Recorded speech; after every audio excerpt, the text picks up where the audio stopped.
മത്സ്യം ഇറച്ചി വിപണന സ്ഥാപനങ്ങളിൽ പരിശോധനയുമായി കൂത്തുപറമ്പ് നഗരസഭ ആരോഗ്യ വിഭാഗം ശുചിത്വം ഉറപ്പാക്കുന്നതിന്റെ ഭാഗമായിരുന്നു പരിശോധന. 10ഓളം സ്ഥാപനങ്ങളിലാണ് പരിശോധന നടത്തിയത്.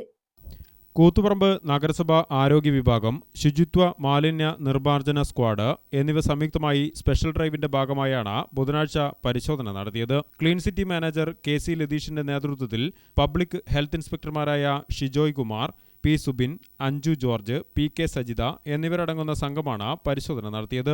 നിർമ്മലഗിരി മുതൽ പൂക്കോട് വരെയുള്ള ഭാഗത്തെ സ്ഥാപനങ്ങളിലായിരുന്നു പരിശോധന. നഗരസഭ മാർക്കറ്റിലെ സ്ഥാപനങ്ങളിലും പരിശോധന നടത്തി. 7 സ്ഥാപനങ്ങളിൽ നിയമലംഘനം കണ്ടെത്തി. 15,000 രൂപ പിഴ ചുമത്തി.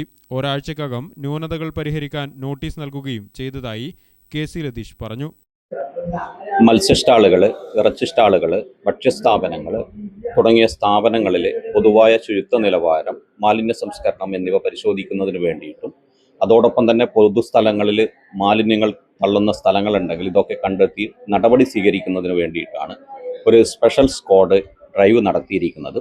ഇതിൻ്റെ ഭാഗമായിട്ട് നഗരസഭ അതിർത്തിയ നിർമ്മലഗിരി മുതൽ പൂക്കോട് വരെയുള്ള ഭാഗങ്ങളിലുള്ള ഇത്തരം സ്ഥാപനങ്ങൾ പരിശോധിക്കുകയും നിയമലംഘനം കണ്ടെത്ത സ്ഥാപനങ്ങൾക്ക് നോട്ടീസ് നൽകി പിഴ ഈടാക്കുന്നതിന് വേണ്ടിയുള്ള നടപടികളാണ് സ്വീകരിച്ചു വരുന്നത്. ഇന്നലെ രാവിലെ മുതലുള്ള പരിശോധനയിൽ കണ്ടെത്തിയ സ്ഥാപനങ്ങൾക്ക് 15,000 രൂപ പിഴ ചുമത്തിയിട്ട് നോട്ടീസ് നൽകിയിട്ടുണ്ട്.